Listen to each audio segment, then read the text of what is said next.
बिस्मिल्लाहिर्रहमानिर्रहीम। निज़ाब चैनल के मुअज़्ज़िज़ सामीन अस्सलाम वालेकुम। एक तू और एक तेरे दोस्त, अब कहाँ से पैदा हुई तेरी दोस्त बता मुझे। रू किचन में खाने के बाद काम निपटा रही थी, जबकि रोयाम वहीं बैठा यारिम को अपनी नई ज़बरदस्ती की दोस्त का मसला बता रहा था। आज मिली, वो बोलती है कि रोयाम उसका दोस्त है। वो मासूमियत से मुंह बनाकर बोला था, ज़रूर ये वही नर्स होगी जिसके पास हम उसे छोड़ कर गए थे। यारिम ने अंदाज़ा लगाया था। नहीं, वो नहीं है, वो परी है, फेरी है, जादू करती है। वो फिर से बोला तो इस बार यारिम खुलकर हंसा था। यारिम एक बार उसकी पूरी बात सुन तो नहीं, कब से आपको बताने की कोशिश कर रहा है। मेरा मासूम सा बच्चा। उसके नज़रअंदाज करने पर रू ने उसे समझाते हुए कहा था, रू तुमने उसका पूरा किस्सा नहीं सुना। इस लड़की, मेरा मतलब है इसकी दोस्त परी को कोई कौन कैद किए हुए है। रोयाम वो बात अधूरी छोड़कर उससे पूछने लगा था। वो जानता था कि किस्सा क्या है, लेकिन रोयाम के मुंह से खड़ूस दियो सुनकर उसे हर बार मज़ा आता। और इस अल्फाज को उसने जितना मुश्किल बना दिया था कि उसके मुंह का डिज़ाइन देखकर यारिम को इस पर बहुत प्यार आता। खड़ूस दियो, वो नन्हा शहजादा फ़ौरन बोला तो यारिम ने हंसी दबाई थी। हाँ, वो खड़ूस दियो कैद किए हुए हैं और अब उसकी दोस्त परी को इस दियो से आज़ाद करवाना है क्या। फैंटेसी कहानी है जो उसे सुना गई है। वो खुद तो उसे सुनाकर चली गई है, लेकिन इसके दिमाग पर छाने लगी है। और तुम कह रही हो कि मैं इसका वो किस्सा 15 बार सुनूं, तो ये मुमकिन नहीं है, क्योंकि इसके सोने का वक्त हो चुका है। उसे ज़बरदस्ती उठाकर बेडरूम में ले आया था, जबकि रोयाम की कहानी अभी ख़त्म नहीं हुई थी। बाबा, मैंने उसको बोला कि मेरे पापा सुपरमैन है, रोयाम ने बेड पर लेटते हुए बताया। मतलब साफ था कि वो इनकार नहीं कर सकता उसकी मदद के लिए। ओके, मैं उसकी मदद करूँगा। अब खुश, वो किसी कीमत पर सोने को तैयार नहीं था। प्रॉमिस, फिर सवाल आया था। हाँ मेरा शैतान, प्रॉमिस। अब सो जाओ, वो वादा करते हुए खुद भी बेड पर लेट गया, जबकि रोयाम अब उसके सीने पर चढ़ चुका था। उसके सीने पर सर रखे वो थोड़ी ही देर में नन्हे नन्हे खराटे लेने लगा। कल उसका ऑपरेशन था और वो रोयाम को फ्रेश देखना चाहता था। वो उसे हर तरह से तैयार रखना चाहता था। उसके हाथ में आज भी ड्रिप लगी थी, उसे दर्द से बचाने के लिए ऐसा करते, लेकिन एक मासूम बच्चे के लिए ये दर्द भी कम नहीं था। रूह बहुत परेशान थी। पता नहीं कौन था वो शख्स जो रोयाम को ब्लड देने को तैयार हुआ था। उसे तो बस इतना ही मालूम था कि वो अपनी मर्जी से ये नहीं कर रहा था। वो तो डोनर बनने को तैयार ही नहीं था। पता नहीं हसन ने उसे कैसे बनाया होगा। बस इसका बच्चा ठीक हो जाए, उसे और कुछ नहीं चाहिए था। अपने बच्चे के साथ साथ वो इस शख्स के लिए भी बेशुमार दुआएं कर रही थी जो उसकी गोद उजड़ने से बचा रहा था। वो वक्त से पहले अस्पताल पहुंच गया था। हसन उसे देखकर बहुत खुश हुआ। थैंक यू सो मच ध्रुव, मुझे यकीन नहीं आ रहा कि तुम ब्लड देने के लिए तैयार हो गए हो। तुम्हारा ये एहसान मैं सारी ज़िंदगी नहीं भूलूंगा। तुम्हें जितने भी पैसों की ज़रूरत हो, जिस भी चीज़ की ज़रूरत हो, मुझे कह सकते हो, मैं तुम्हारी मदद ज़रूर करूँगा। बस कर दो हसन, ये सब कुछ मैं तुम्हारे लिए नहीं बल्कि अपनी परी के लिए कर रहा हूँ। वो चाहती है कि वो बच्चा बच जाए। मुझे तुमसे या किसी और से कोई लेना देना नहीं है, और ना ही उस बच्चे की जीने या मरने से मुझे कोई फ़र्क पड़ता है। मैं यहाँ तक सिर्फ और सिर्फ अपनी बीवी के लिए आया हूँ, और मुझे कोई फ़र्क नहीं पड़ता कि वो आदमी कितना अमीर है और मुझे कितने पैसे दे सकता है। मुझे बस मेरी बीवी के चेहरे पर खुशी देखनी है। मुझे किसी चीज़ की ज़रूरत नहीं है। मैं अपने ज़ोरे बाजू पर दुनिया की कोई भी चीज़ खरीद सकता हूँ। इसलिए ये सब कुछ करना बंद करो और मुझे इस बच्चे से मिलवाओ। वो बच्चा तो फ़िलहाल अभी आया नहीं, मैंने 10 बजे का वक्त दिया है उन लोगों को। तुम जल्दी आ गई हो, हसन ने बताया था। क्या मतलब, वो यहाँ अस्पताल में नहीं रहे? ध्रुव ने पूछा। नहीं, दरअसल वो इसे यहाँ पर नहीं रखना चाहते थे। अपने बच्चे को बीमार माहौल फराहम नहीं करना चाहते, वो उसे आज़ाद रखना चाहते हैं। इसलिए तकरीबन रोज़ उसे यहाँ आकर ड्रिप लगवा देते हैं, जिससे उसे तकलीफ़ कम होती है। तुम अंदर चलो, बोलो बस थोड़ी देर में पहुँचने वाले होंगे वो लोग। हसन ने बहुत सहूलत से कहते हुए उसे अंदर भेजा था, जबकि खुद ड्रू और यारिम का इंतज़ार करने लगा। वैसे तो उसने 10 बजे का वक्त दिया था, लेकिन ध्रुव ने वक्त से पहले यहाँ कर उसे हैरान कर दिया था। उसे भी पता चला कि आज ही दोपहर 12 बजे की फ़्लाइट से वो कहीं जाने वाला है, वो भी पूरे एक हफ्ते के लिए। और ये ऑपरेशन होना बहुत ज़रूरी था, इसलिए यारिम और ड्रू वक्त से पहले आ जाएं तो अच्छा था। उसने फ़ोन करके उनको जल्दी बुला लिया और वो उसे 20 मिनट में पहुंचने का कह चुके थे। यारिम के ऑपरेशन से रोयाम को तकलीफ़ होगी? गाड़ी में रू ने पूछा था। हाँ तकलीफ़ तो होगी, लेकिन रू जितनी तकलीफ़ बर्दाश्त कर रहा है उसके सामने वो तकलीफ़ कुछ नहीं होगी। और अब जो तकलीफ़ होगी उसे वो एक ही बार बर्दाश्त करेगा, रोज़ रोज़ नहीं। यारिम ने उसे समझाते हुए रोयाम की जानिब देखा था, जो हॉस्पिटल में ये सोच कर आया था कि आज उसे कल वाली दोस्त मिलेगी, जिसके लिए उसने अपनी आंखों पर काला चश्मा चढ़ा के बाल भी बनाए थे। बाकी सब कुछ तो ठीक है रोयाम, लेकिन ये चश्मा और बाल बार बार क्यों ठीक कर रहे हो? यानिम ने उसे देखते हुए शरारती अंदाज में पूछा तो रूह ने उसे घूरा था, जो वहाँ जाने से पहले ही बता चुकी थी कि वो अपनी दोस्त को इम्प्रेस करना चाहता है। वो अपनी इस परी दोस्त को ये भी कहेगा कि वो जादू करके उसे बड़ा कर दे, लेकिन फिर भी यानिम उसके मुंह से सुनना चाहता था। और सबसे मज़ा तो उसे तब आता जब खड़ूस दियो को खलूस यूँ कहकर अपने अंदाज में पेश करता, मैं अपनी दोस्त से मिलने जा रहा हूँ। इसलिए रोयाम ने जल्दी से जवाब दिया था, तुम्हें पक्का पता है कि तुम्हारी दोस्त वहाँ होगी? ये भी तो हो सकता है कि आज तुम्हारी दोस्त अस्पताल आई ही ना हो। यानिम ने कहा तो वो सोच में पड़ गया था। कोई बात नहीं, मैं उसको फ़ोन करके बुला लूँगा, रोयाम ने फ़ौरन जवाब दिया। अच्छा, तो तुम्हारे पास उसका फ़ोन नंबर भी है? यानिम की मुस्कुराहट अब मज़ीद गहरी हो गई थी। फ़ोन नंबर कैसे कहते, मेरे पास तो फ़ोन है आपका, रोयाम ने उसका फ़ोन सामने करते हुए कहा।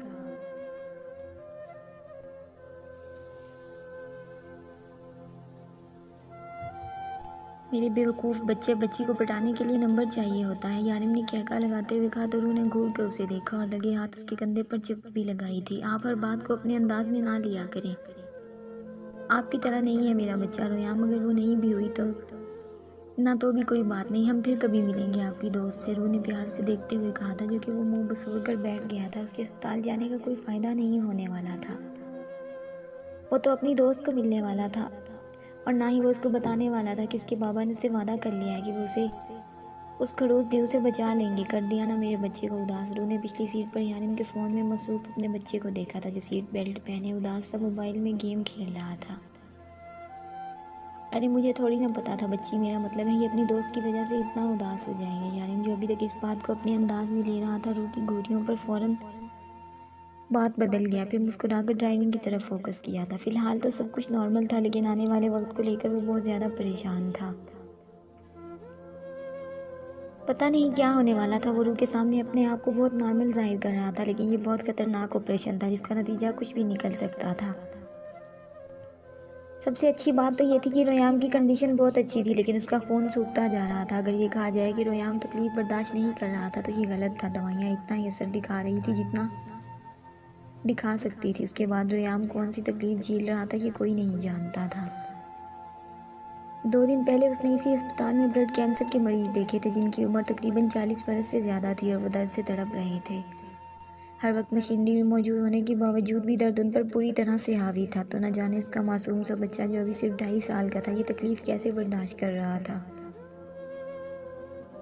वो बस कैसे भी इस तकलीफ़ से निकलना चाहती थी। अब आहिस्ता आहिस्ता रोयाम का पूरा जिस्म दर्द करने लगा था। दर्द सर से शुरू होकर सीने में और सीने से पेट के अंदर, और फिर आहिस्ता आहिस्ता उसका जिस्म बिल्कुल ही लागिर हो जाता। और उसका यही दर्द यारिम बर्दाश्त नहीं कर पा रहा था। और वो तो रोकर अपना दर्द हल्का कर लेती थी, लेकिन वो तो रो भी नहीं सकता था। उसने अपनी रूह को भी संभालना था। कल रात रूह के सोने के बाद रोयाम को फिर तकलीफ़ शुरू हो गई थी। वो उसे उठाकर खुली फिजा में ले आया, लेकिन उसका दर्द से बिलखता वजूद अब तक यानिम की निगाहों के सामने था। कितनी मन्नतों के बाद ये नन्हा फरिश्ता उनकी ज़िंदगी का हिस्सा बना था। अब उसे इतनी बड़ी बीमारी वो उसे अपनी ज़िंदगी से दूर नहीं जाने देना चाहते थे। यानिम उसके लिए कुछ भी करने को तैयार था। उसकी गैर मौजूदगी में सारा काम ही करके खिजर पे आ चुका था, जैसे खिजर बहुत हिम्मत से संभाल रहा था और शारिफ भी उसकी पूरी मदद करने की कोशिश कर रहा था। लैला का सारा दिन उनके साथ ही उनके घर पर गुजरता, जबकि मासूमा दिन रात डॉक्टर हसन के साथ उसके लिए एक डोनर का इंतज़ाम कर रही थी, जो इससे नहीं मिला। पिछले 2 दिन से वो रूस में थी। कल रात ही उसने फ़ोन करके उसे बताया कि डोनर का इंतज़ाम हो गया है, इसीलिए मासूमा कल ही वापस आने वाली थी। डोनर के इंतज़ाम हो जाने की खबर मिलते ही वो सब लोग पुरसकून हो चुके थे। अब उनका रोयाम ठीक हो जाएगा, यही उनके लिए सबसे ज़्यादा खुशी की बात थी। वो दोनों हसन के ऑफिस में दाखिल हुए तो कुर्सी पर एक आदमी बैठा हुआ था और यानी इससे मिलो, ये दरकशिम क़य्यूम खलील, हमारे रोयाम का डोनर। इनके अंदर दाखिल होते ही हसन ने मुतारिफ़ करवाया था, लेकिन इसको देखते ही यानी मरूब परेशान हो चुके थे। जबकि ध्रुव बिना कुछ बोले वापस कुर्सी पर बैठ गया। ध्रुव इनका ही बेटा है जिसको तुमने अपना बोन मैरो ट्रांसफ़र करना है। सिर्फ तुम ही इसकी जान बचा सकते हो। मुझे नहीं पता तुम्हारा ब्लड ग्रुप, बोन मैरो और तेज रोयाम से इतना ज़्यादा मैच कैसे कर सकते हैं, लेकिन तुम्हारे बोन मैरो से वो बिल्कुल ठीक हो जाएगा, ज़िंदगी की तरफ वापस आ जाएगा। उसके लागिर वजूद में एक बार फिर से जान आ जाएगी।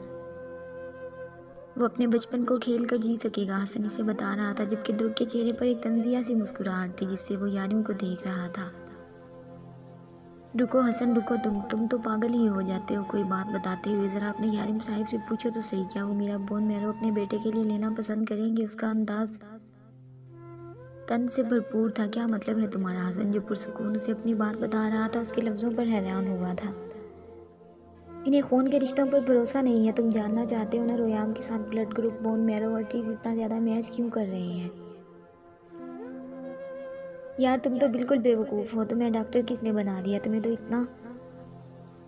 इतना तो पता ही होगा कि किसी भी अननोन बंदे के साथ हमारे सिस्टम सेल ज़्यादा से ज़्यादा 40% मैच कर सकते हैं, लेकिन रोयाम के साथ मेरे सिस्टम सेल 96% तक मैच कर रहे हैं। तो यकीनन हम दोनों में कोई खून का रिश्ता होगा। लेकिन खून के रिश्तों पर तो यारिम साहब भरोसा नहीं करते। वो अपनी बीवी को कभी बताना ही नहीं चाहते हैं कि रू का एक भाई भी है।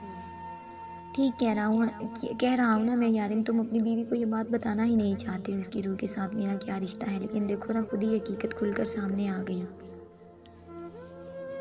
हाँ रू, मैं वो इंसान हूँ जो तुम्हारे साथ खून का रिश्ता रखता हूँ, लेकिन तुम ना तो कभी मुझसे मिली हो और ना ही शायद कभी मुझसे मिलना चाहोगी। हाँ, मैं दुर्कशम कयूम खलील तुम्हारा बड़ा भाई हूँ। उस शख्स का खून मेरी रगों में दौड़ता है जिसका खून तुम्हारी रगों में दौड़ता है। हाँ, मैं वही दुर्कशम कयूम खलील हूँ जिसने तुम्हारे बाप का कत्ल किया और जिसकी शक्ल तुम जिंदगी में कभी नहीं देखना चाहती थी। वही हूँ मैं जिसने तुम्हें यतीम किया, तुम्हें दुनिया की ठोकरों में फेंक दिया, तुम्हें पल पल मरने पर मजबूर कर दिया। अब अगर मैं ये कहूँ कि तुम्हारा बाप जीने के लायक नहीं, फिर तुम यकीन नहीं करोगी। इसलिए मैं तब भी कुछ नहीं बोला था, मैं अब भी कुछ नहीं बोलूँगा। हसन, मेरी 12 बजे की फ़्लाइट है, मुझे जाना होगा। वो हसन को देखकर बोला तो रू ने तड़प कर उसे देखा था। वो भूल गई थी कि वो कौन है, उसके बाप का कातिल है या क्या है, लेकिन वो इसके बच्चे की जान बचाने का आखिरी रास्ता था। हाँ, उसे कोई मतलब नहीं था कि ये शख्स उसके साथ क्या रिश्ता रखता है। उसे कोई फ़र्क नहीं पड़ता था कि इस शख्स ने इसके बाप का कत्ल किया है। उसे पता था तो बस इतना कि अगर ये यहाँ से चला गया तो उसका बेटा भी तड़प तड़प कर मर जाएगा। वो एक बेटी बनकर नहीं सोच सकती थी, उसे अपने अंदर सांस लेती माँ के लिए झुकना था। तुम्हारा दिमाग तो नहीं ख़राब हो गया? रोयाम को तुम्हारी ज़रूरत है। अगर तुम चले जाओगे तो मुझे कोई फ़र्क नहीं पड़ता कि किसी को मेरी कितनी ज़रूरत है। जिस शख्स ने अपने ही बाप को जान से मार डाला, उसकी बहन का बच्चा मर जाए तो क्या फ़र्क पड़ता है? उसके अल्फाज ने यारिम के अंदर तक को हिलाकर रख दिया था। अगले ही लम्हे वो उसके गिरेबान को पकड़कर झंझोड़ चुका था। खबरदार, जो तुमने यहाँ से जाने की बात की, तुम सिर्फ और सिर्फ हमारी ज़िंदगी में तकलीफ़ बन के आए हो। और अब तुम यहाँ से तब तक नहीं जा सकते जब तक। ये कौन सा तरीका है भीख मांगने का यारिम काज़मी? तुम्हें तो मांगना भी नहीं आता। हाथ जोड़ कर सर झुकाकर भीख मांगी जाती है। मैंने कहा था ना, एक दिन तुम्हें झुककर मेरे पास आना होगा, तो भी आओ। हाथ जोड़कर सर झुकाकर आजिज़ी से मैं भी देखूं कि दुबई का डॉन अपने बेटे के लिए क्या कर सकता है। मैंने सुना है कि आज तक तुमने कभी किसी के सामने सर नहीं झुकाया, लेकिन मैं हूं ना तुम्हारा सर। मेरे सामने जो कहेगा झुकेगा वो आंखों में जीत लिए बोला था यारिम काज़मी। आज तक अपने अल्लाह के अलावा और किसी के सामने नहीं झुका। जहाँ तक मेरे बेटे की ज़िंदगी का सवाल है, जिसके सामने मैं झुकता हूँ वो उसे बचा लेगा। वो एक झटके से उसे छोड़ते हुए पीछे हटा था। रू का हाथ थामे उसे बाहर ले आया था। यारिम, हमारा बच्चा मर जाएगा। क्या हो गया है आपको? इस तरह से जिद ना करें, ये हमारे बच्चे की ज़िंदगी का सवाल है। यारिम वो उसके साथ खींची चली आ रही थी। अगर आप उसके सामने हाथ नहीं जोड़ सकते तो मैं जोड़ लूँगी। यारिम वो जाने वाला है, अगर वो चला गया तो हमारा बच्चा भी चला जाएगा, कुछ नहीं होगा। रोयाम को कुछ भी नहीं, जिस ज़ात ने हमें रोयाम दिया है वही ज़ात उसे बचा लेगी। लेकिन मैं यूँ किसी और के सामने झुककर अपना किबला नहीं बदलूंगा। तुमने देखा नहीं, वो मेरे सामने खुदा बनना चाहता है। जो इंसान नहीं है, एक हैवान है। उसके सीने में दिल नहीं, पत्थर धड़कता है। वो शख्स किसी का नहीं बन सकता। तुम्हारी माँ ने उसकी जान बचाने के लिए क्या क्या तकलीफ़ नहीं सही, लेकिन ये उसका भी न बन सका। वो इंतहाई गुस्से से कहता कमरे का दरवाज़ा खोलकर रोयाम के पास आया था, जो शायद इंजेक्शन के ज़ेरे असर बेहोश पड़ा था।